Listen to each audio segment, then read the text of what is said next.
하나님의 크신 은총과 평강이 여러분의 삶의 자리마다 충만히 임하시길 기원합니다. 기도하겠습니다. 주신 하루를 시작을 합니다. 말씀을 붙들고 시작할 때에 성령 하나님 도와주셔서 예수 그리스도의 은혜를 품고 하나님께만 영광 올려드리는 복된 하루가 되게 하옵소서. 말씀을 볕에 삼고 살아가는 우리 모두가 되게 하시기를 예수님의 이름으로 기도하옵나이다. 아멘. 함께 나눌 하나님의 말씀은 신명기 5장 22절로 33절입니다. 신명기 5장 22절부터 33절을 같이 읽죠. 여호와께서 이 모든 말씀을 산 위 불 가운데 구름 가운데 흑암 가운데에서 큰 음성으로 너희 총회에 이르신 후에 더 말씀하지 아니하시고 그것을 두 돌판에 써서 내게 주셨느니라. 산이 불에 타며 캄캄한 가운데에서 나오는 그 소리를 너희가 듣고 너희 지파의 수령과 장로들이 내게 나와 말하되 우리 하나님 여호와께서 그의 영광과 위엄을 우리에게 보이심에 불 가운데에서 나오는 음성을 우리가 들었고 하나님이 사람과 말씀하시되 그 사람이 생존하는 것을 오늘 우리가 보았나이다. 이제 우리가 죽을 까닭이 무엇이니까? 이제 불이 우리를 삼킬 것이요 만일 우리가 우리 하나님 여호와의 음성을 다시 들으면 죽을 것이라.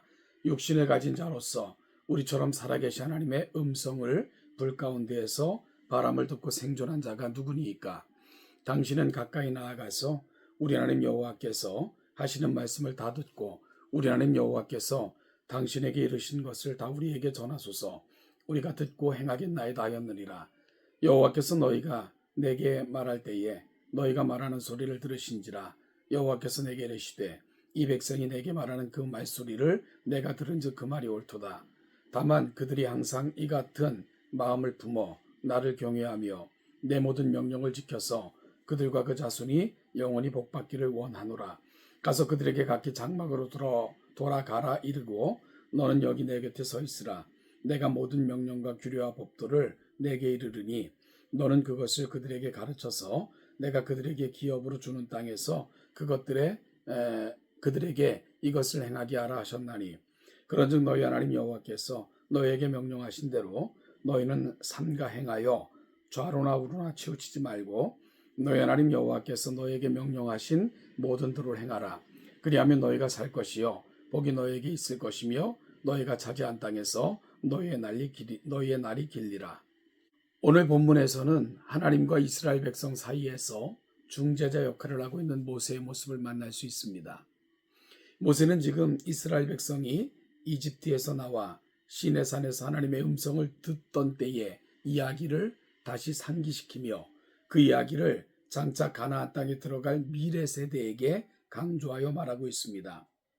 22절 말씀을 보시면 여호와께서 이 모든 말씀을 산 위 불 가운데 구름 가운데 흑암 가운데에서 큰 음성으로 너희 총에 이르신 후에 더 말씀하지 아니하시고 그것을 두 돌판에 써서 내게 주셨느니라. 하나님께서는 산 위에 불, 구름, 흑암 가운데 큰 음성으로 백성에게 말씀하셨고 내용을 두 돌판에 기록하셔서 모세에게 주셨습니다. 과거 모세가 시내산에서 하나님의 음성을 듣는 내용이 기록되어 있는 출애굽기 20장 이후의 내용을 살펴보면 하나님께서 백성들을 향해 10계명의 내용을 말씀하시고 그 내용을 돌판에 새겨주신 이후에 나머지 율법들은 오직 모세에게만 말씀하시는 장면을 볼 수 있습니다. 하나님께서 이스라엘 백성들을 향해 말씀하실 때 하나님의 음성을 들은 이스라엘 백성은 하나님의 지극히 크고 놀라운 위엄과 영광을 가지고 계신 분이심을 깨닫게 되면서 엄청나게 놀라고 있는 모습이 24절부터 26절까지 기록되어 있는 것을 보게 됩니다. 이스라엘 백성들은 십계명을 주시던 하나님의 음성을 듣고 난 이후 비록 그들이 지금은 다행히 살아있지만 만일 다시 하나님의 음성을 듣게 되었을 때는 죽음에 이를 수도 있다는 두려움에 사로잡혀 있었습니다. 이스라엘 백성들이 하나님께 대해 가졌던 두려움은 하나님에 대한 불신이나 무지로 인한 불신이 아닌 하나님을 향한 경외심에서 비롯된 두려움이었습니다. 하나님에 대한 참된 경외심은 사람으로 하여금 하나님 앞에 서기를 두려워하게 합니다. 죄인인 자신의 모습으로 거룩하신 하나님 앞에 직접 나아갈 수 없다는 사실을 깨닫게 되고요. 하나님 앞에 나아가기 위해서는 반드시 중보자가 필요하다는 사실을 인정하게 됩니다. 그래서 백성들은 자신들과 하나님 사이에 중재자가 있어서 하나님의 말씀을 대변해 주기를 원했고 그 일을 모세가 담당해 줄 것을 요청하였습니다. 27절 말씀입니다. 당신은 가까이 나아가서 우리 하나님 여호와께서 하시는 말씀을 다 듣고 우리 하나님 여호와께서 당신에게 이르시는 것을 다 우리에게 전하소서. 우리가 듣고 행하겠나이다 하였느니라.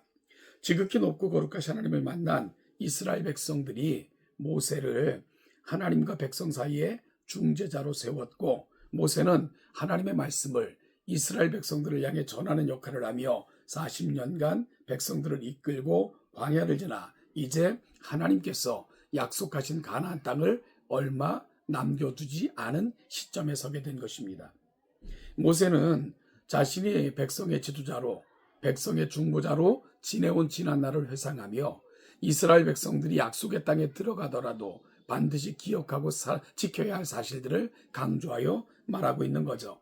32절과 33절이 이 같은 모세의 마음을 보여주고 있습니다. 그런즉 너희 하나님 여호와께서 너희에게 명령하신 대로 너희는 삼가 행하여 좌로나 우로나 치우치지 말고 너희 하나님 여호와께서 너희에게 명령하신 모든 도를 행하라. 그리하면 너희가 살 것이요 복이 너희에게 있을 것이며 너희가 차지한 땅에서 너희의 날이 길리라. 32절에서 나오는 좌로나 우로나 번역된 야민 우세몰은 어느 한쪽으로 치우치지 않는 균형된 모습을 강조하는 의미를 넘어 하나님의 율법을 버리고 다른 가치를 향하여 삶의 방향을 돌이키지 말라는 그런 의미가 더 강한 단어입니다. 하나님께서 이스라엘 백성들이 하나님의 말씀과 반대되는 모습으로 살아가지 않고 하나님께 순종하며 살아가면 그들은 생명과 복을 얻게 될 것과 차지한 땅에서 오랫동안 살아갈 수 있을 것이라는 약속의 말씀을 전하고 계십니다.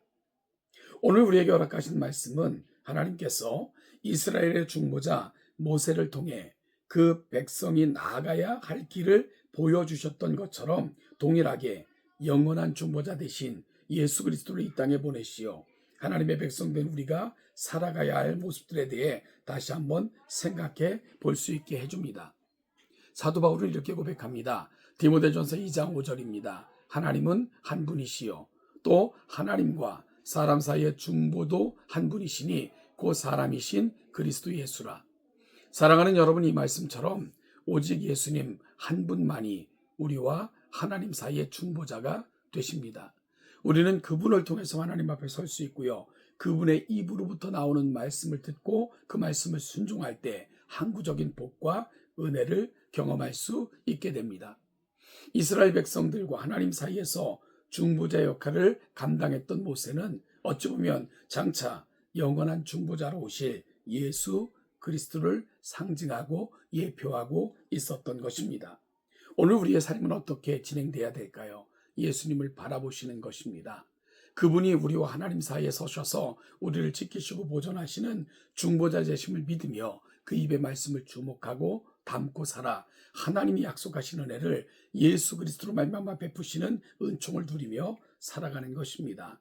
이것이 바로 오늘 우리에게 주어진 하나님의 말씀이 가는 자리이고, 그럴 때 하나님께서는 우리에게 동일한 은혜를 베풀어 주실 것입니다. 이 깊은 사실을 품고 오직 주님과 더불어 동행하는 가운데 주신 약속을 성취하는 귀한 성도들 다 되시기를 주님의 이름으로 축복합니다.